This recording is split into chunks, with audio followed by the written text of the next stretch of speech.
Proper म्हणजे जळगाव जिल्हा जवळ आहे आम्हाला. तर इथून 20 किलोमीटर तिकडे जळगाव जिल्ह्यात, तर तिकडे असे भारी रोड आहे आणि आमच्याकडे हातभर गड्डे. बरं, सर्वांच्या प्रश्न आपल्याला एक सूर दिसतो या सर्वांच्या प्रश्नामध्ये. तो असा की रस्त्यांचा प्रश्न या भागातील खूप गंभीर आहे. तालुक्यातील नागरिकांना मुंबईमध्ये घर हवं आहे असं म्हटलं, बरोबर आहे का? नाही, बरोबर आहे. नागदला घर नव्हतं, त्यांना मुंबईला घर हवं. मग घरच पाहिजे द्यायला मुंबईला. इथे शेतकरी ते मतदार मरोगधडीचे काही. हर्षवर्धन जाधव आणि मनोज पवार हे समोरासमोर असेल असं वाटतंय तुम्हाला? राहायलाच पाहिजे सर, तोच विकास करू शकतो. नाही तरी कोणाच कोण होणार नाही. मग नमस्कार, मी राजेंद्र भोसले. आज आपण पळाशी या गावामध्ये आलेलो आहोत. मंथन मराठीची टीम पळाशी या गावातील इथे काही नागरिक बसलेले आहे आणि या नागरिकांचे काय समस्या आहे. विधानसभेची निवडणूक लागलेली आहे, 20 तारखेला मतदान होणार आहे. त्या अनुषंगाने गावाच्या समस्या काय आहे, नागरिकांचे काय प्रश्न आहे ते आपण जाणून घेण्याचा या निमित्ताने प्रयत्न करणार आहोत. काय नाव आहे काका तुमचं? संजय राजपूत. काय वाटतं तुम्हाला, काय समस्या आहे तुमच्या गावाच्या? समस्या भरपूर. रोडच बरोबर नाही आपल्याकडे. रोड बरोबर नाही काय या व्यतिरिक्त अजून काय रोडाचीच प्रॉब्लेम का आहे. मग ते इतर तर समस्या चालूच राहील, पण रोड महत्वाचा आहे. रोड महत्वाचा आहे. रोडच महत्वाचा आहे. शेतीच्या काय समस्या आहे? शेतीच्या आता शेतीचं चालूच राहणार आहे. शेतीत काय अडचणी येतात बरं? अडचणी म्हणजे ह्याच की भरपूर आहे कारण पाऊस पडत नाही, पाऊस साथ देत नाही, अनुदान भेटत नाही. या पद्धतीनं चालू आहे. सडपडचं अनुदान मिळालं तुम्हाला? नुकसान भरपाई वगैरे मिळाली? नाही, अजून नाही मिळाली. बरं, तुम्ही त्यासाठी काही प्रयत्न केला का? प्रयत्न काय आता स्थानिक आमदारांनी करायला पाहिजे ना. पब्लिक काय प्रयत्न करणार त्याच्यात? आमदारांनी करायला पाहिजे. आमदारांनी करायला पाहिजे ना. पब्लिकनं आमदाराला कशासाठी निवडून दिलं? स्थानिक समजा शेतकरी असो, कोणते मध्यमवर्गीय असो, त्याच्या समस्यासाठी निवडून दिलं असतं. बरोबर. मग त्याचं काम आहे ते. आज जसं इतर समजा आता जळगाव जिल्हा वगैरे ते झालं, आमदारांनी कसं उचलून धरलं, त्याला समजा पीक विमा बी 100% भेटला. पण कन्नड सोयगाव या मतदारसंघाचं लय विचित्र काम आहे. म्हणजे तुमचं असं म्हणणं आहे की जे स्थानिक आमदार आहेत त्यांनी काही प्रश्न उपस्थित केला नाही? केलेच नाही. संसदेमध्ये त्यांनी प्रश्न उपस्थित मांडलेच नाही. शेतकऱ्या बाबतीत मांडलेच नाही. मी तरी असं ऐकलं नाही अजून. शेतकऱ्यांचा प्रश्न मांडला नाही मांडलेच नाही.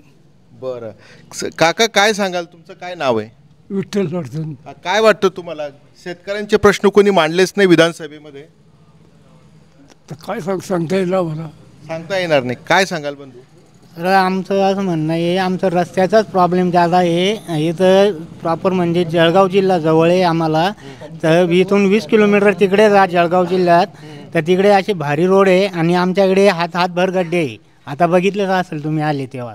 बरोबर. आपण हा जो भाग येतो हा खानदेश पट्ट्यामध्ये येतो हा भाग, आणि इथूनच जळगाव जिल्हा हा जवळ येतो. आणि जळगाव जिल्ह्यामध्ये जेव्हा प्रवेश करतात त्यावेळेस तिथले रस्ते तुम्हाला चांगले दिसतात, परंतु या मराठवाड्यातील एकंदर कन्नड सोयगाव मतदारसंघातील रस्त्यांची खूप दुरवस्था झालेली आहे असे या नागरिकांचं म्हणणं आहे.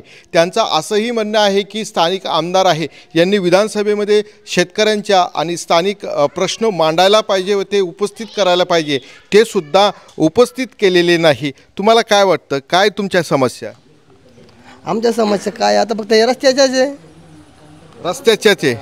जास्त म्हणून काय सांगशाल बाबा? रस्त्याची समस्या जास्त आहे. रस्त्याच्या समस्या एकच नंबर. रस्ता पाहिजे आम्हाला. इकडे रस्ता पाहिजे होता ना. रोडच नाही, कोणतेच रोड नाही शेती यायला. बरं, सर्वांच्या प्रश्न आपल्याला एक सूर दिसतो या सर्वांच्या प्रश्नामध्ये. तो असा की रस्त्यांचा प्रश्न या भागातील खूप गंभीर आहे. पण मला या अनुषंगाने विचारायचं आहे की मग तुम्ही स्थानिक आमदारांकडे भेट दिली, याबद्दल तक्रार केली, रस्त्याचे तुम्ही रडले तर तुमच्या अश्रुपुष्णाला कोणीतरी येईल ना. समस्याच मांडली नाही ना. आमदारानं मांडायला पाहिजे ना, विधानसभेत मांडायला पाहिजे. हे काहीतरी काका काय म्हणतायत? नाही, आमदाराचं काम होतं. ते आमदाराजवळ तर आता स्थानिक समजा आमदार गावात आले म्हणजे सांगतात का पीक विमानी हो, त्याच्यानंतर शेतकऱ्याचं काही अनुदान वगैरे ते आमदाराला सांगून. पण आमदाराचं काम तिथं मांडायचं आहे ना. आपण सांगणार तर प्रतिनिधीला सांगणार ना. आपण थोडी तिथं मंत्रालयामध्ये जाणार तिथे त्याला सांगणार आहे का बा आमच्या असे प्रॉब्लेम असं. हे काम फक्त प्रतिनिधीचं आहे ना, आपलं नाही ना. 5 वर्षात झालं नाही असं म्हणायचं की 10 वर्षात झालं नाही. पण आताचा जो पीक विमा मंजूर झाला म्हणजे आमच्या सोयगावकडे नाही भेटला. बरं, तिकडे कन्नड वगैरे भेटला, पण सोयगाव आमचं सुटून गेलं समजा त्याच्यात. तर ते या स्थानिक आमदाराचं ते काम आहे ना मांडायचं. आमदारांनी प्रश्न उपस्थित केला, मी असं ऐकलं. केलाय आमदारांनी प्रश्न उपस्थित केलाय, पण तो प्रश्न कसला केला? घर द्यायचं सांगितलं. तालुक्यातील नागरिकांना मुंबईमध्ये घर हवंय असं म्हटलं, बरोबर आहे का? नाही बरोबर आहे ना ते. नाही बरोबर त्याला घर नव्हतं तिथं, तर तिथं बा मुंबईला बरं राहील बा, इथलपेक्षा नागदपैकी तिकडे चांगलं राहील बा. अच्छा, नागदला घर नव्हतं, त्यांना मुंबईला घर हवं. मग घरच पाहिजे ना द्यायला. मुंबईला इथे शेतकरी इथे मतदार मरोगदडीचे काही बी करू, पण त्याला तिथं घर बंगले वगैरे व्यवस्थित पाहिजे ना. अच्छा, बरं जाऊ द्या. आता आपण मेन मुद्द्यावर येऊया. विधानसभेची निवडणूक लागलेली कन्नड तालुक्याची, त्यामध्ये प्रामुख्याने 16 उमेदवार उभे आहेत आणि त्या उमेदवारामध्ये 4 ते 5 उमेदवार हे रेसमध्ये असणार आहे. हां, कन्नड सोयगावचा जर विकास करायचा झाला तर स्थानिक राजकारणी पिंडमधलं एकही आमदार नको. स्थानिक राजकारण पिंडमधला एकही आमदार नको. काय सांगशाल? नाही, कारण की ते आम्ही भरपूर वेळेस आमदार निवडून दिले, पण त्या त्या काम करत नाही. बरं, ज्यांना तुम्ही संधी दिली त्यांना पुन्हा संधी तुम्ही देणार का? आता ते तर काही आता सांगासारखं नाही वाटत ना. आता यांना समजत नाही की ते काम करायचं का नाही करायचं म्हणून. की आपल्याकडे 4 उमेदवार आहे, प्रामुख्याने जे रेसमध्ये असणारे, टपमध्ये असणारे. त्यामध्ये हर्षवर्धन जाधव यांनी सांगितलं, मनोज पवार आहे, एक अपक्ष उमेदवार आहे, दुसरा जो उमेदवार आहे तो आहे संजना जाधव, आणि चौथे जे आहेत तुमचे विद्यमान आमदार उदयसिंग राजपूत. या 4 उमेदवारांची जी लढत होणार आहे ती मला एक सांगा, ती चौरंगी होणार, तिरंगी होणार की दुरंगी होणार? आता चौरंगीच होणार ना सर. चौरंगी होणार. त्यापैकी 2 कोण असणार बरं समोरासमोर? समोरासमोर आता तसं बघायला गेलं तर एक हर्षवर्धन जाधव आणि एक माझ्या मते मनोज पवार राहायला पाहिजे रे. हर्षवर्धन जाधव आणि मनोज पवार हे समोरासमोर असेल असं वाटतंय तुम्हाला? मनोज पवार राहायलाच पाहिजे सर. अच्छा, तोच विकास करू शकतो, नाही तरी कोणाच कोण होणार नाही. मग मनोज पवार हे विकास करू शकतात त्यांचं असं म्हणणं झालं. तुम्हाला काय वाटतं? तेच पाहिजे आम्हाला. काय तुम्हाला पण तेच पाहिजे? मनोज पवार, आपल्याला संमिश्र प्रतिक्रिया मिळते. हर्षवर्धन जाधव, मनोज पवार या दोघांकडं कल जाताना आपल्याला या पळाशी गावातील नागरिकांचं मत आपल्याला दिसत आहे.